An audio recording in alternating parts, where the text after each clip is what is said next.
لا إله إلا الله لا إله إلا الله لا إله إلا الله محمد رسول الله لا إله إلا الله لا إله إلا الله لا إله إلا الله محمد رسول الله لا إله إلا الله لا إله.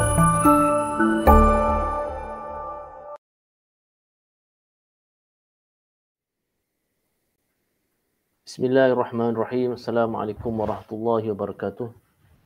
Alhamdulillah, bersyukur subhanahu wa ta'ala. Pada malam ini Allah subhanahu wa ta'ala memberikan kepada kita kesempatan untuk bersama-sama dalam satu pertemuan kuliah maghrib, insya-Allah. Yang Allah subhanahu wa ta'ala memberikan kepada kita anugerah kesempurnaan dalam kehidupan kita. Allah Subhanahu Wa Taala berikan kepada kita masa, ruang dan peluang untuk bersama-sama berkongsi ilmu pada waktu maghrib ni. Alhamdulillah, semoga Allah Subhanahu Wa Taala memberkati segala pertemuan kita pada malam ini. Kesempatan ini saya mengucapkan selamat datang kepada semua pelajar-pelajar baru sesi 1 semester 1 sesi 2001-2002. Orang kata selamat datang ke THM, yang mana syukur semua pelajar-pelajar baru ada Allah SWT pilih untuk menunjukkan pengajaran di THM ini sebagai satu langkah yang baru untuk meneruskan kehidupan yang baru dalam mengharungi pelbagai cabaran dan dugaan dalam kita menuntut ilmu ini. Alhamdulillah, sebenarnya kita wajib bersyukur. Kenapa anak-anak semua, pelajar-pelajar semua, Allah SWT pilih di kalangan ramai di luar sana yang mungkin yang berkelayakan, tapi Allah SWT pilih semua pelajar-pelajar baru untuk meneruskan pengajian di THM ini, sebuah universiti awam yang mana banyak kelebihan, banyak kata advantage di atas pilihan Allah Subhanahu Wa Taala ini. InsyaAllah dalam masa beberapa minit ni, insyaAllah kita akan berkongsi tentang ilmu, kepentingan ilmu ini. Yang mengatakan ilmu adalah bukan satu perkara, satu apa ni yang kita kena perlu cari. Yang mana ilmu Allah Subhanahu Wa Taala letakkan dia suatu perkara yang wajib kita tuntut. Disebut dalam sebuah hadis Nabi SAW, talabul ilmi fardhatun ala kulli muslimin. Sungguhnya menuntut ilmu adalah merupakan fardu ke atas orang muslim. Maknanya nak katakan bahawa ilmu ini adalah perkara yang kita wajib kita cari. Bukan dia datang sendiri, tapi kena cari. Dan Allah Subhanahu Wa Taala telah dipilih Allah Subhanahu Wa Taala pilih kamu semua untuk sama meneruskan kehidupan ini dengan menuntut ilmu. Maka dengan usahanya, dengan bagaimana doanya, Allah SWT pilih. Lepas tu, sewajarnya bagi kita ini, untuk kita ini sentiasa bersyukur di atas pilihan Allah Subhanahu Wa Taala ini. Bersyukur, alhamdulillah, syukurillah. Allah SWT bagi nikmat, dapat peluang untuk melanjutkan pelajaran di UTHM ini. Dan Allah SWT menentukan segala apa yang akan berlaku di atas usaha kita untuk meneruskan pengajian di UTHM ini. Betul, kita kalau melihat tentang keutamaan untuk ilmu ini. Untuk ilmu adalah wajib tadi. Sama ada wajib itu disebut sebagai fardu ain ataupun fardu kifayah. Dalam ulama-ulama mengatakan bahawa fardu ain dalam hadis tersebut menyatakan bahawa dia boleh bagi dua, fardu ain dan fardu kifayah. Fardu ain adalah ilmu-ilmu yang berpandukan, maknanya ilmu yang direct kepada Al-Quran dan Sunnah, itu yang berkaitan dengan akidah, yang berkaitan dengan syariah dan yang berkaitan dengan akhlak. Ini 3 ilmu dan ilmu yang disebut sebagai fardu ain. Maksudnya kita wajib belajar tentang akidah tu maknanya apa? Tentang ketuhanan, kepercayaan kita, tauhid kita pada Allah Subhanahu Wa Taala. Berkaitan dengan apa? Berkaitan dengan akidah. Akidah tauhid Allah Subhanahu Wa Taala. Yang kedua adalah syariat. Itu disebut sebagai hukum hakam, fiqh kita, sembahyang kita, solat puasa kita. Ini adalah bukan yang berkaitan dengan fiqh. Fiqh bukan saja apa kata sebut sebagai syariat, bukan saja fiqh, puasa, zakat dan sebagainya, tapi dia berkaitan dengan dalamnya ada juga apa ni munakahat, muamalat, jenayat dan sebagainya. Itu juga kita wajib belajar. Dan ketiga ilmu tasawuf, disebut sebagai akhlak. Juga kita kena wajib belajar. Bagaimana untuk orang kata menghiasi peribadi kita. Begitu. Dan juga ini kalau tak belajar, berdosa kita. Berbeza dengan ilmu fardu kifayah. Seperti mana yang kamu semua belajar pada hari ini berkaitan dengan ilmu-ilmu engineering, ilmu engineering, ilmu awam, kejuruteraan awam, kejuruteraan mechanical, science, alam sekitar dan sebagainya. Itu adalah merupakan satu ilmu juga, tapi tuntutan untuk belajar itulah sebagai fardu kifayah. Maknanya kalau misalnya kata tidak ada orang belajar tentang ilmu ini, seluruh umat Islam di atas muka bumi ini akan berdosa. Itu maknanya cukup ada yang belajar, orang Islam yang belajar tentang ilmu ini dan dimanfaatkan kepada orang Islam juga. Itu sebagai fardu kifayah. Walaupun dalam situasi begini, tingkatan Allah SWT naikkan darjat itu sama. Disebut dalam Al-Quran, yarfa'illahu alladhina amanu minkum walladzina utul ilma darajat. Hanya Allah Subhanahu Wa Taala, Allah Subhanahu Wa Taala akan meninggikan orang-orang yang beriman di antara kamu dan orang yang diberikan ilmu pengetahuan beberapa darjat. Orang yang berilmu Allah Subhanahu Wa Taala berikan darjat, maknanya kedudukan yang ada kedudukan di kalangan masyarakat. Berbeza. Orang tak belajar akan lain, orang belajar akan lain. Dengan bidang je lah. Misal kata kalau sebagai jurutera begini, sebagai guru begitu, sebagai doktor begini. Maknanya dia ada dia bidang-bidang masing-masing. Sebagai ustaz begini, begitu dan sebagainya. Maknanya nak katakan bahawa kepentingan untuk ilmu tu terletak pada semua bidang, dan semua bidang bezanya wajib atau fardu kifayah. Begitu. Maknanya kalau misal kata kalau kamu semua dah belajar tentang engineering, jangan lupa ilmu yang asas, ilmu akidah, ilmu tauhid, ilmu fiqh dan ilmu tasawuf itu kena belajar, wajib belajar. Sama ada bagaimana bertemu dengan guru lah sebaik mungkin, sebaik seeloknya begitu. Belajar begitu yang disebut sebagai kewajipan itu. Walaupun tingkatan darjat itu Allah akan beri kepada orang yang berilmu ini. Tidak kena dalam ilmu apa.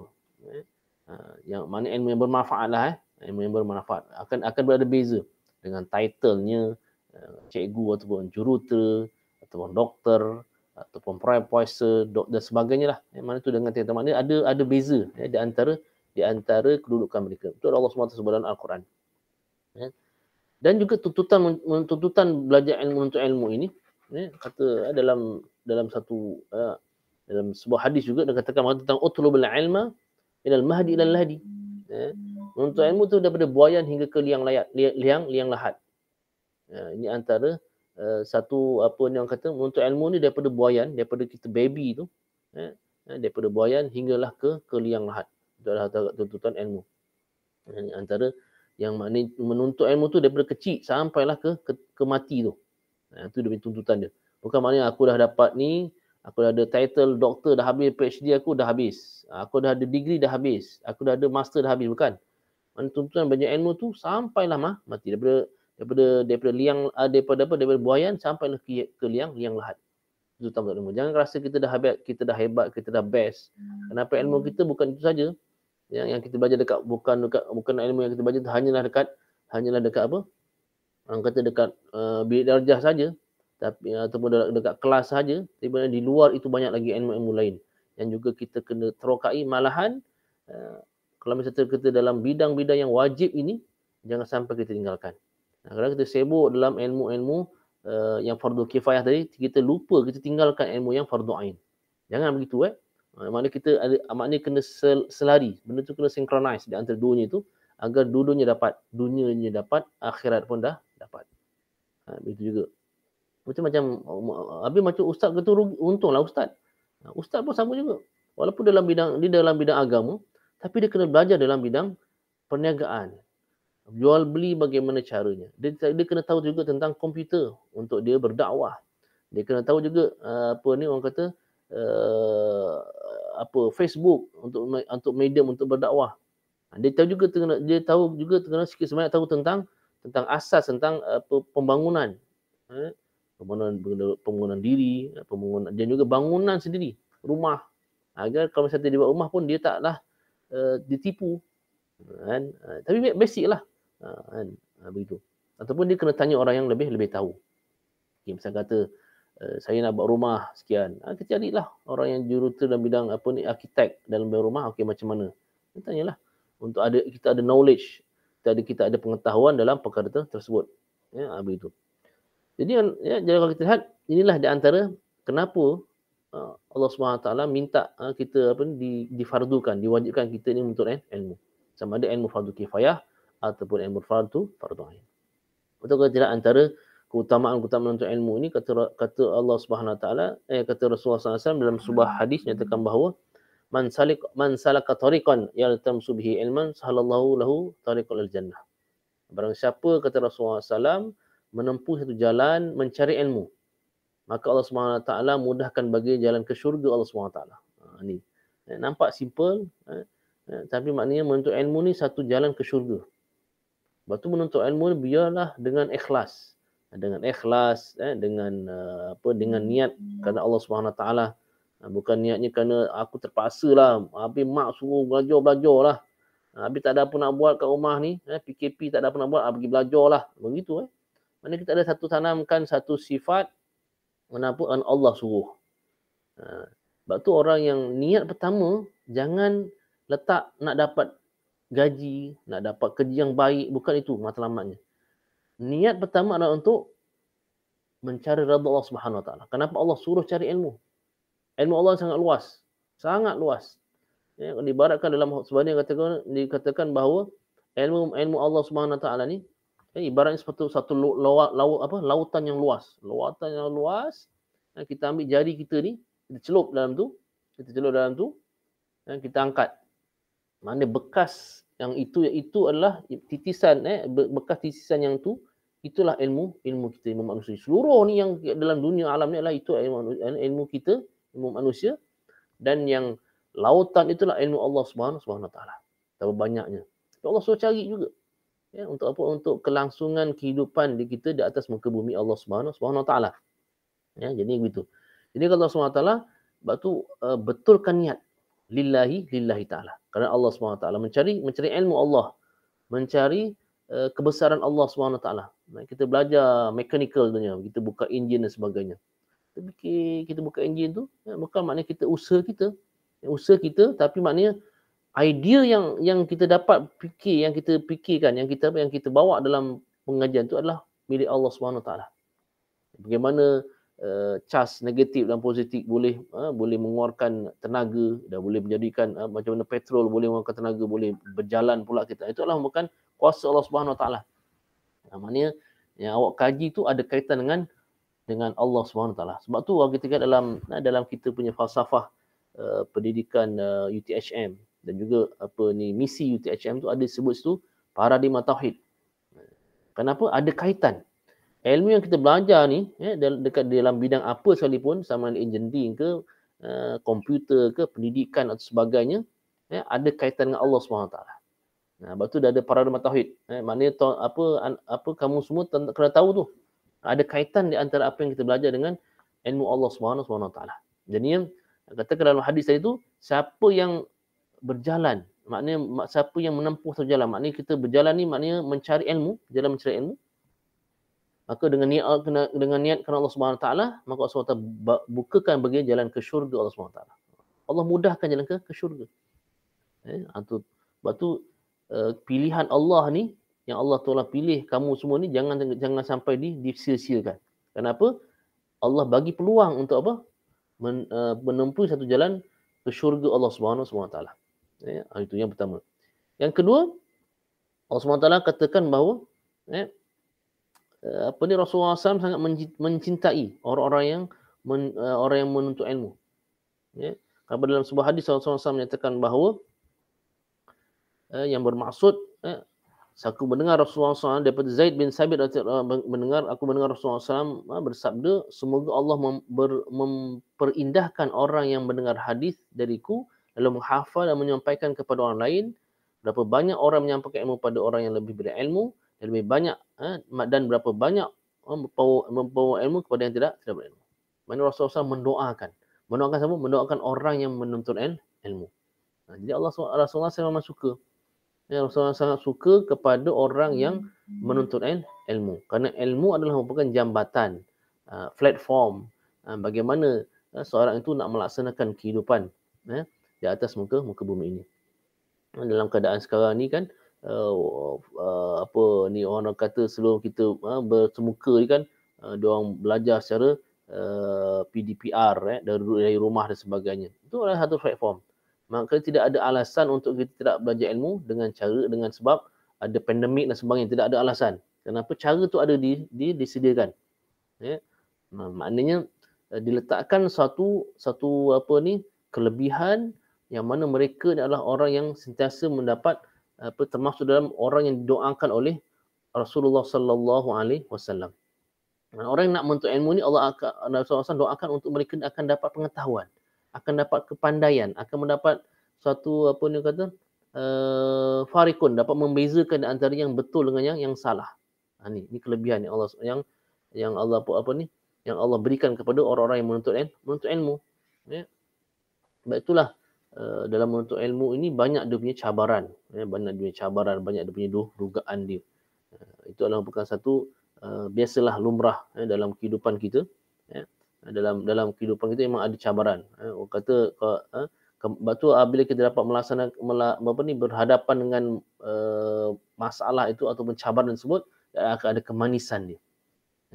Sebab tu kita katakan seorang orang alim ulama yang hebat. Itu seperti apa? Contoh macam kita katakan, okey, kita ambil Imam Syafi'i. Imam Syafi'i ni seorang yang sangat tekun dalam ilmu dia. Yang kita ikut mazhab Syafi'i kan. Syafi'i adalah orang yang mazhab sangat tekun dia punya ilmunya. Dia adalah orang yang berada di Makkah ketika itu. Ya, dan dia menuntut ilmu ke Madinah. Apa Madinah habis semua di Mekah dah habis dah orang yang orang alim sudah belajar. Ya. Waktu dia belajar pula sambung di Madinah. Habis orang-orang di Madinah dia pergi pula ke Iraq. Sampai jadi alim yang besar. Ya. Dalam keadaan yang sangat kemiskinan. Miskin, susah payah. Kerana dia bukan orang yang kaya, tapi dia minat kepada ilmu. Jadi satu ketika mana dia memulakan dia punya pengajian ilmu dia belajar bersama dengan Imam Malik rahimahullah alaih. Maknanya Imam Malik juga seorang ulama besar. Satu ketika apabila dia sampai bertemu dengan Imam Malik di Madinah ketika itu, maka Imam Syafi'i duduklah dalam majlis ilmu tersebut. Ini orang miskin, buku pun tak ada, pensil pun tak ada, pen pun tak ada, apatah lagi laptop memang tak ada lah, jauh lah, tab ke apa tak ada. Jadi apa dia buat? Dia masuk dalam majlis ilmu Imam Malik tu. Apa dia buat? Setiap apa yang Imam Malik baca tentang hadis dia akan tulis. Apa dengan tulisnya? Dengan lidi, sebatang lidi, dan dia punya dakwat dengan air ludah dia dan tangan dia sebagai dia punya buku. Maka setiap kali Imam Malik nyatakan tentang hadis, dia akan ambil lidinya tu sebagai pennya, ludah sebagai dakwat dan tulis kat tapak tangan. Banyak kali lah, banyak gitu. Sehinggalah apabila telah berakhir tadi tu majlis tu, majlis ilmu dia halaqah ilmu tu, maka Imam Malik kata, kau ni siapa kau ni? Kau main-main dalam belajar, kata dia. Main ludah, kata dia kau dalam belajar. Imam Malik tak kenal kan. Maka dia perkenalkan aku adalah aku adalah Syafi'i, Imam Muhammad adalah Syafi'i. Apa yang kau buat tu? Sungguhnya lidi ni adalah bukan pen aku. Lidah ni dakwat ni adalah bukan ludah ni akan merupakan aku punya pendakwat aku. Dan juga tangan sebagai kitab aku, buku aku.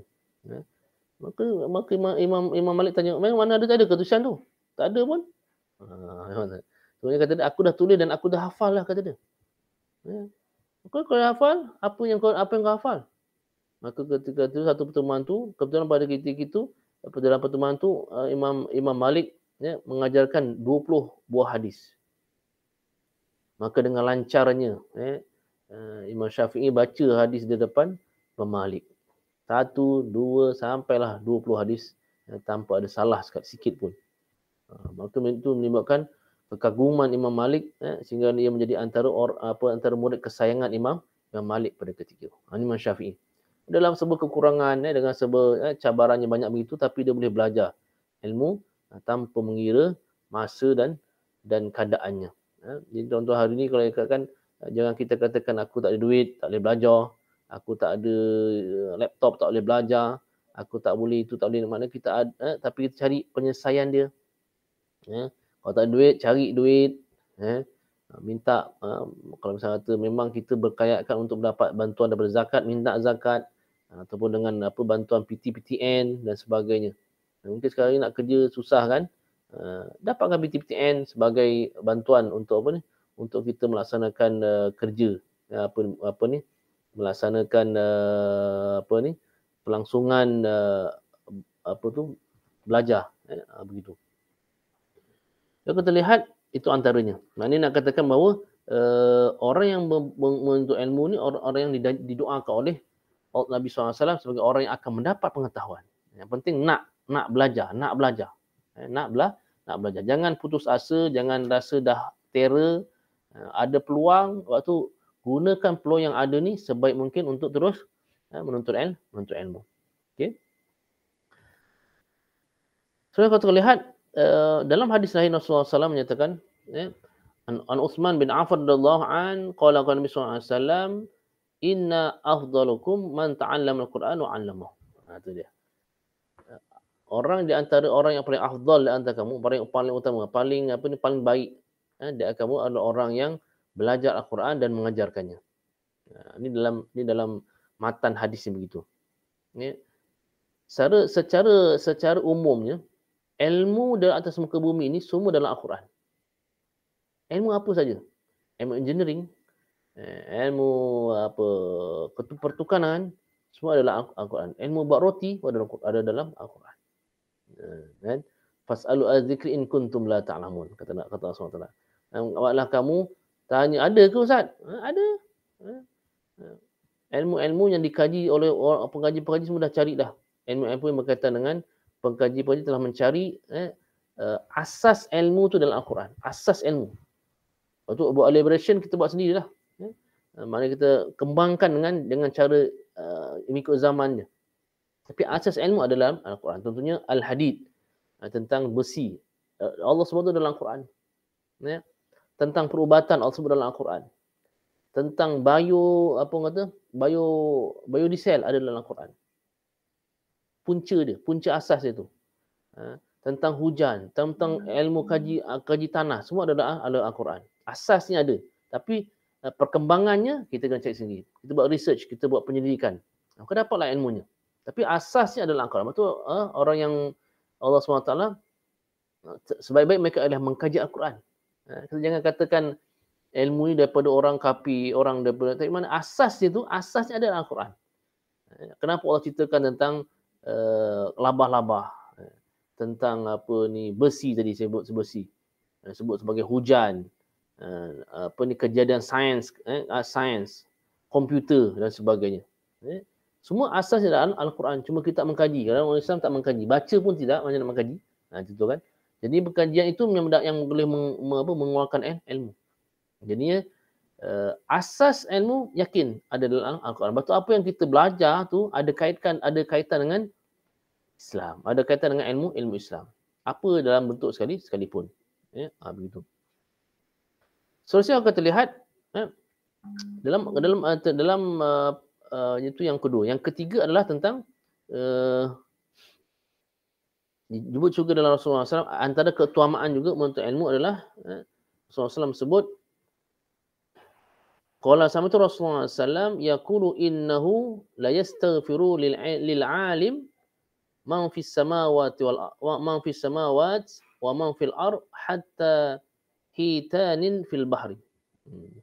Daripada Abu Darda radhiyallahu anhu berkata, aku mendengar Rasulullah SAW bersabda, sesungguhnya akan memintakan ampun untuk seorang alim, makhluk yang di langit dan bumi, sehingga ikan di dalam lautan. Maknanya orang yang menuntut ilmu, Allah mohon mereka ni memohonkan keampunan. Makhluk ni yang ada di atas langit, di atas bumi, di laut, semua memohonkan keampunan orang yang menuntut ilmu.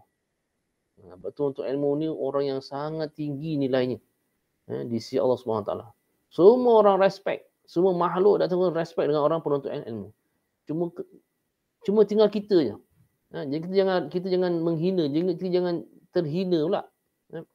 Allah dah naikkan martabat tu, Allah dah naikkan expectation di antara makhluk-makhluk tu kepada penuntut ilmu. Jangan kita pula merendahkan pula. Betul, penuntut ilmu kena bentuk betul-betul. Jangan main-main, jangan kerana itu, kerana ini, jangan kena nak cari awet contohnya. Kena nak cari itu. Ilmu kena cari tuntut betul-betul. Ingat amanah daripada ibu bapa kita, ingat amanah daripada saranan daripada guru-guru kita dulu yang suruh belajar tu kan. Bawa semangat tu terus dalam menuntut ilmu. Kenapa tadi tu? Allah SWT mohon, makhluk semua kata Nabi SAW memohonkan keampunan bagi orang yang menuntut ilmu. Jangan sampai kita rugi tak dapat keampunan daripada Allah Subhanahu Wa Taala. Okey. Yang seterusnya, ilmu juga akan membawa kebahagiaan bagi seorang itu, baik di dunia maupun di akhirat.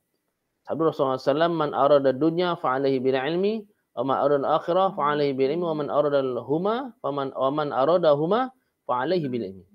Barang siapa menginginkan kebahagiaan dunia, maka tuntutlah ilmu, dan barang siapa inginkan kebahagiaan akhirat, tuntutlah ilmu, dan barang siapa menginginkan kedua-duanya sekali, maka tuntutlah ilmu. Ini. Mana katakan apa? Pentingnya ilmu. Nak dunia pun ada ilmu, nak akhirat pun ada ilmu, nak ada dua-dua pun nak kena ada ilmu.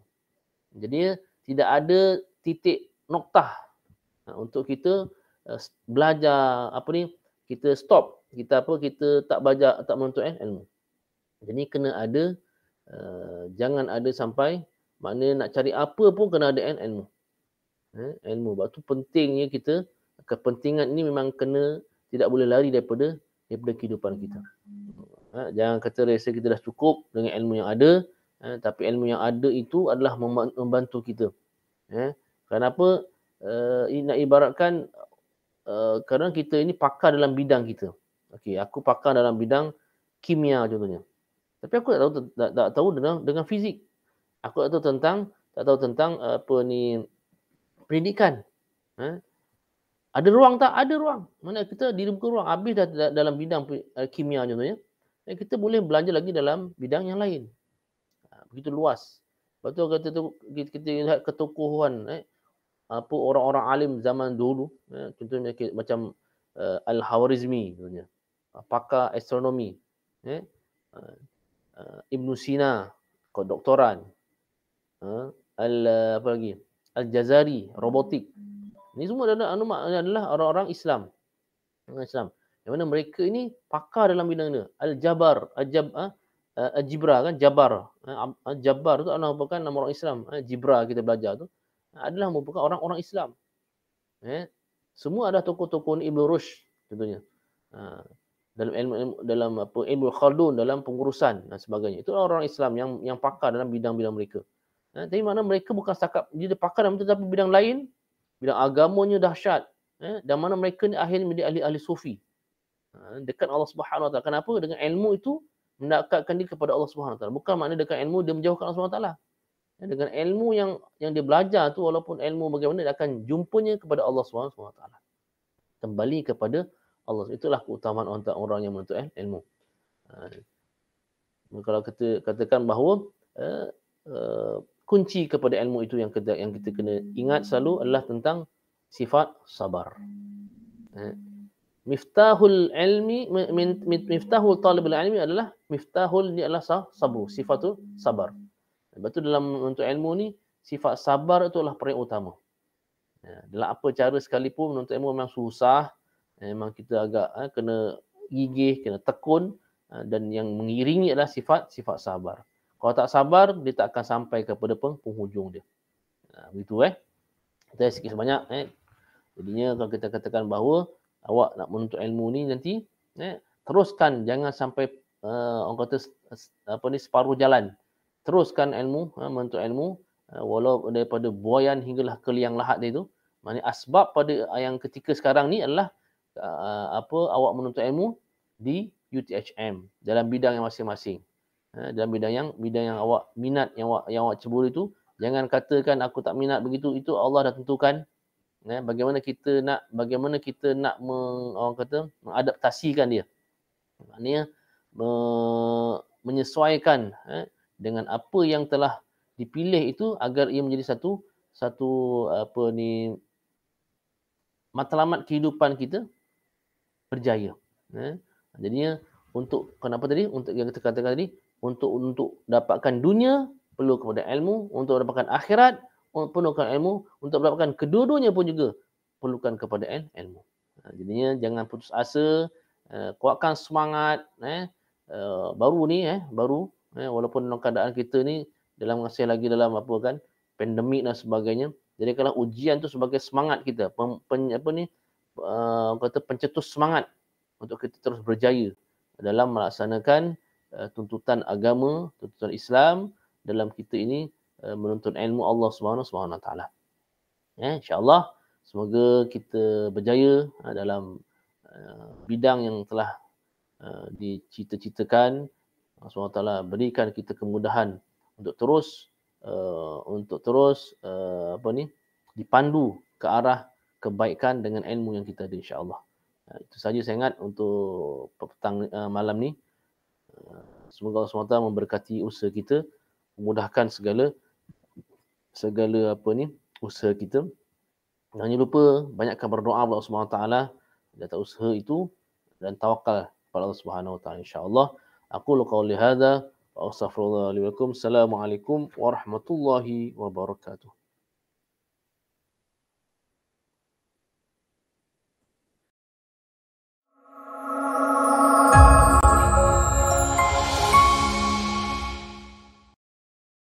La ilaha illallah, la ilaha illallah, la ilaha illallah, Muhammadur Rasulullah,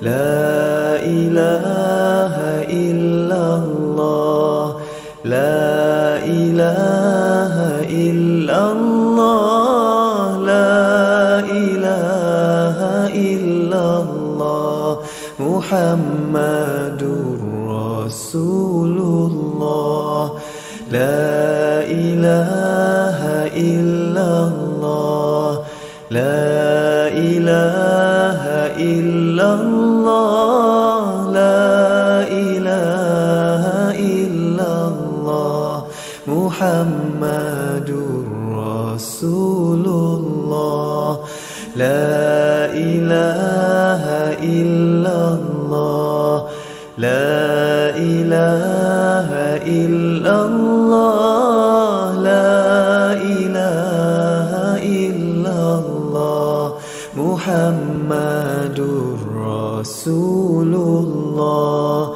Ya Zal Jalali wal Ikram, Ya Zal Jalali wal Ikram, Ya Zal Jalali wal Ikram, amitna ala dinil Islam. Ya Zal Jalali wal Ikram, Ya Zal Jalali wal Ikram, Ya Zal Jalali wal Ikram, amitna ala dinil Islam. لا إله إلا الله لا إله إلا الله لا إله إلا الله محمد رسول الله لا إله إلا الله لا إله إلا الله لا إله إلا الله محمد رسول الله لا إله إلا الله لا إله إلا الله لا إله إلا الله محمد